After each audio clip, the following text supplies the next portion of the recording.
Distingués invités, illustres responsables du système éducatif de notre ville et de notre département, honorables enseignants, responsables et directeurs d'établissements scolaires, vaillants élèves et étudiantes, chers parents, familles et amis venus partager ce moment d'exception, représentants des diverses sphères de notre société, mesdames, mesdemoiselles et messieurs, bonsoir.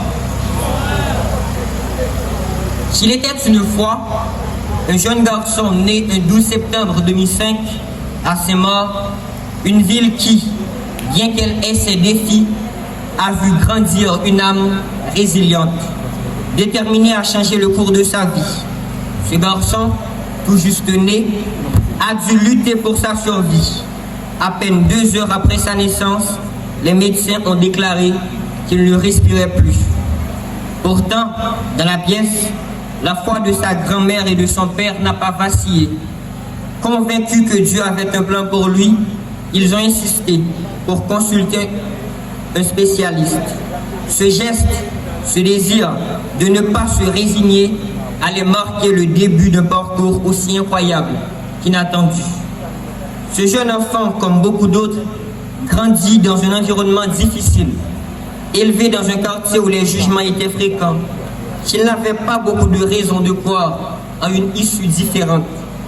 Mais, malgré les étiquettes et les obstacles, il choisit de ne pas se laisser définir par ce qu'on disait de lui. Il savait que ce qui comptait n'était pas l'opinion des autres, mais la manière dont il se voyait lui-même. Cet enfant se battait pour une chose, rendre ses parents fiers.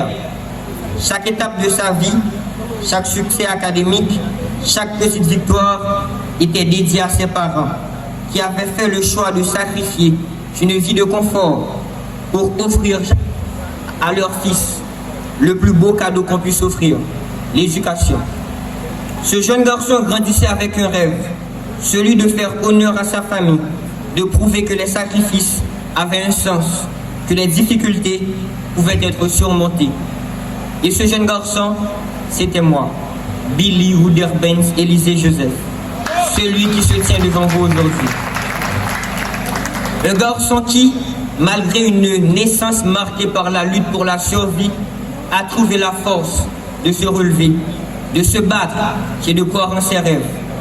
Mon parcours n'a pas été facile, mais chaque étape m'a forgé, m'a appris à être plus fort, plus déterminé et à ne jamais abandonner. Si je suis ici aujourd'hui, c'est grâce à la foi de ma famille, à leur soutien indéfectible et à ma volonté de réussir, coûte que coûte.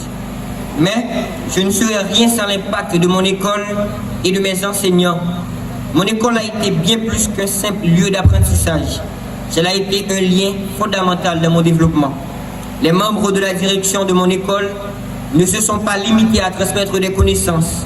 Ils ont éveillé en moi un véritable amour pour l'apprentissage. Grâce à eux, j'ai compris que l'éducation n'est pas seulement une série de matières à apprendre, mais un véritable outil de transformation personnelle. Leur engagement va bien au-delà de la simple pédagogie. Ils ont, à chaque étape, cru en moi, m'ont guidé, encouragé et ont su m'inspirer à donner le meilleur de moi-même. Je tiens à rendre un hommage particulier à mes professeurs, qui ont été bien plus que des enseignants, qu'ils ont été des mentors, des modèles, des personnes qui ont partagé avec moi non seulement des connaissances, mais aussi des valeurs et des principes. Leur patience, leur dévouement et leur capacité à voir le potentiel en chaque élève ont été des sources constantes de motivation. Chers enseignants, vous qui m'avez accompagné durant ce parcours, je tiens à vous dire merci. Grâce à vous, j'ai appris à m'intégrer, à travailler avec rigueur et à croire en mes capacités. Merci pour l'homme que vous avez façonné à votre manière. Vous pouvez en être fiers. Je tiens également à saluer les personnalités et les autorités de notre ville qui se battent jour après jour pour élever le niveau éducatif à Saint-Maur. Les organisateurs des concours comme l'AESM et la piqûre intellectuelle sont des figures qui incarnent la volonté de voir la jeunesse de notre ville exceller. Ces concours ont été des tremplins pour moi et pour beaucoup d'autres jeunes, car ils offrent une plateforme où nous pouvons non seulement tester nos connaissances, mais aussi démontrer notre potentiel. Ces initiatives sont précieuses et méritent d'être soutenues et encouragées. Je voudrais aussi rendre hommage aux inspecteurs et aux responsables du système éducatif qui, avec courage et dévouement, œuvrent pour améliorer chaque jour l'enseignement à Saint-Maur. Leur travail est souvent méconnu, mais il est d'une importance capitale. Ce sont eux qui, en coulisses, donnent corps et âme pour redonner vie à notre ville sur le plan éducatif. Grâce à leur investissement, nos écoles peuvent se réinventer et nos jeunes, comme moi, peuvent aspirer à un avenir meilleur. J'aimerais aussi m'adresser aux jeunes écoliers de Saint-Maur. Le flambeau est entre vos mains. Vous êtes l'avenir de notre ville et de notre pays. Ne laissez personne vous dire que vous ne pouvez pas réussir. Vous avez l'opportunité de changer les choses, de faire la différence comme mes enseignants et moi avons cherché à le faire. Tenez haut ce flambeau de l'éducation. Continuez à travailler dur, à croire en vous et à poursuivre vos rêves. Vous êtes les leaders de demain et je crois profondément en vos capacités. Aux autorités de la ville et de l'éducation nationale, je vous encourage à continuer à investir dans l'éducation, à soutenir des jeunes comme moi, leur aider à entrer dans des universités à la hauteur de leurs attentes. Moi, je nourris cette passion de continuer mes études en France. Le système éducatif est la clé de notre avenir collectif. Soutenez les initiatives locales, encouragez les jeunes talents et continuez à bâtir des ponts pour un avenir meilleur. Vous avez un rôle primordial à jouer dans la construction d'une société plus juste et plus éclairée. Aujourd'hui, je regarde mon parcours avec fierté, mais aussi avec gratitude. Je suis conscient que sans le soutien de ma famille, de mes enseignants, de ma communauté et des autorités locales, je ne serais pas l'homme que je suis aujourd'hui. C'est grâce à eux que j'ai pu surmonter les obstacles et atteindre les objectifs que je me suis fixés. Mais cette reconnaissance ne se limite pas à ceux qui m'ont soutenu tout au long de ma vie. Elle s'étend également à Dieu, qui m'a toujours guidé et protégé. Je prie pour qu'il continue à m'accompagner sur le chemin à venir, car je sais que je ne peux pas accomplir cela seul.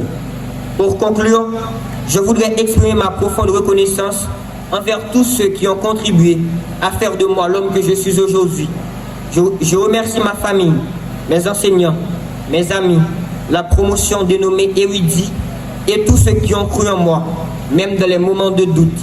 Grâce à vous, je suis devenu une personne plus forte, plus déterminée et plus résiliente. Quant à l'avenir, je suis prêt à affronter les nouvelles étapes de ma vie, prêt à relever de nouveaux défis. Comme je l'ai toujours dit, je suis convaincu que ce n'est pas ce que l'on dit de nous qui nous définit, mais ce que nous choisissons de devenir. Et moi, je choisis de continuer à me battre, à apprendre et à contribuer positivement à la société. La route est encore longue, mais je suis prêt à la parcourir avec foi, courage et détermination.